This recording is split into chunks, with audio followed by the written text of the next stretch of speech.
Good evening. It is good to be here. It is wonderful to see each and every one of y'all come out here to worship God and also to support these young men tonight.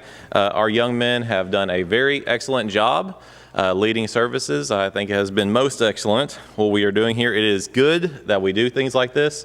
It is most proper that we do things like this to allow our young men to gain experience, to learn how to conduct themselves and how to do such things as they grow up and as they are looked to be the ones who are going to be doing these things on a daily and a weekly basis. I imagine that our young men would all tell you that there was something that they had to learn or something that they had to think about doing that they didn't think that anybody who gets up here and leads a song or reads some Bible verses has to do before they themselves did it. The way I'm thinking about this is that there are just some things that you don't really realize that are done or that are taken care of until somebody looks at you and says, "Hey, I would like for you to be responsible for doing this." And there are things which may seem unimportant, but that actually are quite important. I remember I had somebody teach me how to speak into a microphone. It can't be that difficult to speak into a microphone. However, if I start speaking like this, then there are people who have a hard time hearing me. But when I come here, and if I look to this side of the audience, I speak into the microphone. I'm speaking through the microphone, and as I move to this side, you see there's a little bit of just some things to think about as we're doing these things. And these young men, it's very important that they begin to learn these things now. And it may seem like there are some small things, but as they grow and as they learn, and this is just for our children in general, as they grow and as they learn, there are things that probably did not seem very important or probably seemed like very small details that as they grow up and they learn and they begin to apply these things, they're very, very important. I believe I've told y'all this, but when I shipped out to Marine Corps Recruit Depot Paris Island, otherwise lovingly known as boot camp, there were some things that we were taught, some things we were told that we had to do that did not make very much sense. The way we get into bed is to yell, "I'm up, he sees me, I'm down." And if you're not laying down in your bed at that time, the drill instructor say, "Get back, let's do it again, come on, let's go." Lovingly, gently, but he would say such things. He would tell us to do it again and again and again and again. But weeks later, when we are practicing combat maneuvers, and they say, you must make sure that the only time you are up and visible is long enough to think, "I'm up, he sees me, I'm down." You better be back down by the end of that because you don't want to be visible to the enemy. Oh, okay, well now it makes sense. I thought he was just making me have to jump in and out of the bed a whole bunch of times, and my mom taught me I'm not supposed to do that, so this is just a weird experience. We had to hold our drinks in the chow hall a very particular way. The cup would rest on top of a little claw hand that we had like this, and that didn't make very much sense until we started having to, and they would come up and they hit your shoulder or hit your elbow and make sure you keep it tight, and you couldn't move more than this. And then after a few weeks, we began to do drill with a rifle, and you learn pretty quickly you have to be able to pull the bolt back to the rear just with this, and you can't move very much at all. It's got to be very precise. We've been working on these muscles that we didn't realize were going to hurt, but we're working on these things. And I didn't realize that I was working on these things with a purpose. So when I say things like it's most proper that we teach our young men to do these things, to conduct worship services, to lead the congregation. It really is, because these are things that they are needing to learn how to do. These are muscles that they need to exercise to be able to step up and take a lead one day when they are going to be asked to be the ones taking the lead, and then the ones who will then train the next generation to then lead, because that is the way things have been done, the way that God has outlined it for them to be done for many years. But we are not in the Marine Corps. It is still proper for us to train these young men in the way that they should go. The verses that I asked them to read tonight were not random. In fact, they were picked with that particular thought in mind. What are things that they need to know from a young age, but that may not make a whole lot of sense at a young age? Sometimes we want to be able to give our kids all the answers and only unbox it as they would be able to understand it fully. When we come to Scripture, there are so many deep truths, and you hear somebody who is a true student of the Bible say for their entire lives that they are always learning something from Scripture. They're always able to gain something from study of the Word.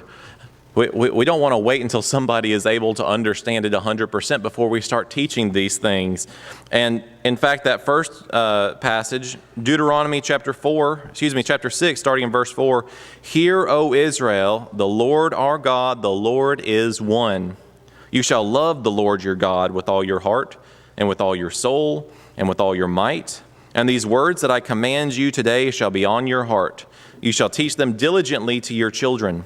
Shall talk of them when you sit in your house, when you walk by the way, when you lie down, and when you rise. You shall bind them as a sign on your hand. They shall be as frontlets between your eyes." What is something that our kids should be learning every day from the time that they are little till the time that they grow up and then teach their own children? The Lord is one. You shall love the Lord your God with all your heart, and with all your soul, and with all your might. Now, I do not expect for my children to have a full understanding of what these verses mean. But I teach my children these things because there is going to come a day where they are going to be expected to understand that the Lord is one, to understand what it truly means to serve the Lord. And it's going to be important that they have this knowledge from a young age. And notice that this is not something that we teach one time. We're going to teach this to you in a Bible class one time. No, it says that teach them diligently to your children. You shall talk of them when you sit in your house, when you walk by the way, when you lie down, and when you rise. So as your child is growing, you are continuously reinforcing these things, and that allows you to build upon this strong foundation. It's important that we, no matter how old we are, we think about the things of God and we continue to build upon the foundation of understanding Scripture that we already have. It's important that we continue to go back and think about what might be considered basic, but really are just truly fundamentals. I have heard it said that an expert is just somebody who does the fundamentals very well. I think about that, if you're watching sports. You watch a great baseball player, it's just you're just swinging a bat, right? Well, no, there's a whole lot more to it than that. But there are just some basic fundamentals that this person is able to do at an elite level that only comes by some natural ability, yes, but a lot of that comes from continuous training over time. The second passage, Mark chapter 12, starting in verse 28, "And one of the scribes came up and heard them disputing with one another, seeing that he answered them all well," that's Jesus. He asked him, "Which commandment is the most important one of all?" Jesus answered, "The most important is, Hear, O Israel, the Lord our God, the Lord is one. And you shall love the Lord your God with all your heart, and with all your soul, and with all your mind, and with all your strength.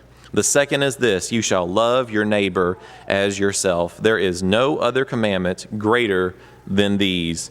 And the scribe said to him, "You are right, teacher. You have truly said that he is one, and there is none other besides him. And to love him with all the heart, and with all the understanding, and with all the strength, and to love one's neighbor as oneself is much more than all the whole burnt offerings and sacrifices."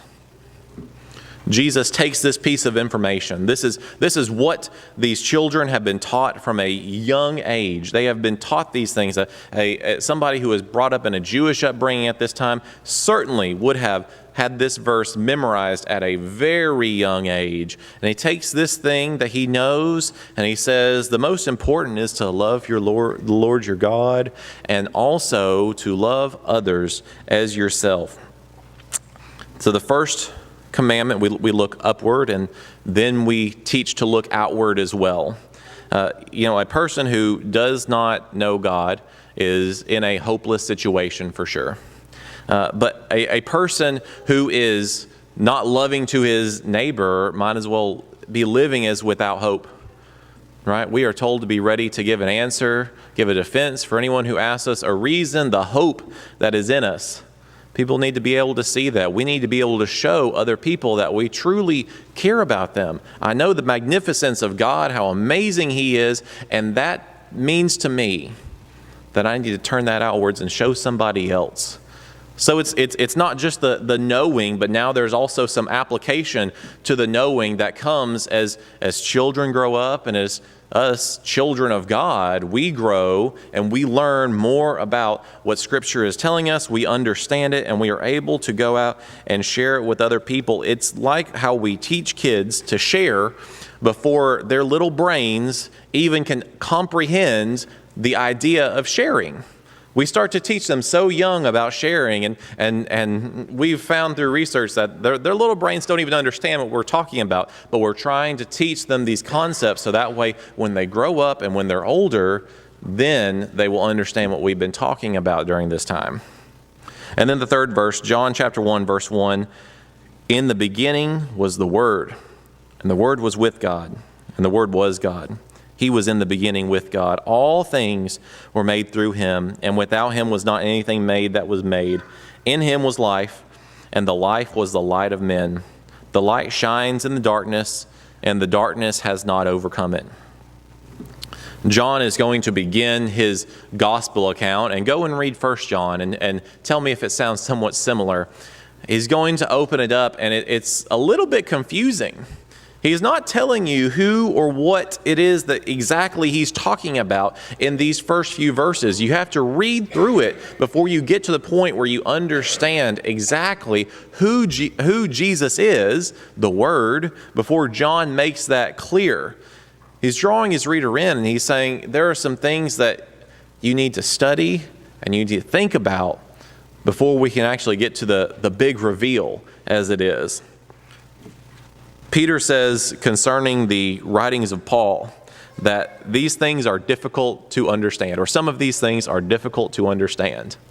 Now, if Peter the apostle can look at the words of Scripture and say, there are some things that are difficult to understand. There are some things for us that I'm sure are difficult to understand. But that does not mean that we don't continue to go back to them, to learn, to try to dig deeper, and to come to a better understanding as we grow and as we mature. This is not a one-time event. Learning about anything really, but especially about God and who He is through His Word is not something we can do one time. It is not something that once our kids hit a certain age, we say, okay, you're good, that's enough. It is a lifelong commitment of service to God. But we teach our kids, and I hope we teach our kids this passage so that way they know Jesus. They know that He is in the light, because someday our kids are going to experience some darkness, experience some troubling times, and we want to know where they can turn to find the light. Our Christian walk, it is a journey. And as we all should be learning more over time, as we study and grow in knowledge of God, these fundamental truths, they mean something important to us. They tell us that God is one and that He must be served. They tell us that we are responsible for loving the people around us, and they tell us that God has given us light that we might be able to find our way, and specifically to be able to find our way to Him. Before we leave tonight, I want to make sure everybody has a chance to make sure that they've made themselves right with God. Now, perhaps it is that you've never committed yourselves to God, and even tonight we have the opportunity to come forward, to confess Jesus Christ as Lord, to turn away from sin, and then to be baptized, to rise up and walk a new life in the light. Or perhaps it is that you've taken those initial steps, but you've allowed things to creep in, and you've become overcome with the darkness. If there's any way that we can assist you tonight, if you need to come back or come to the Lord, please come forward as we stand and as we sing.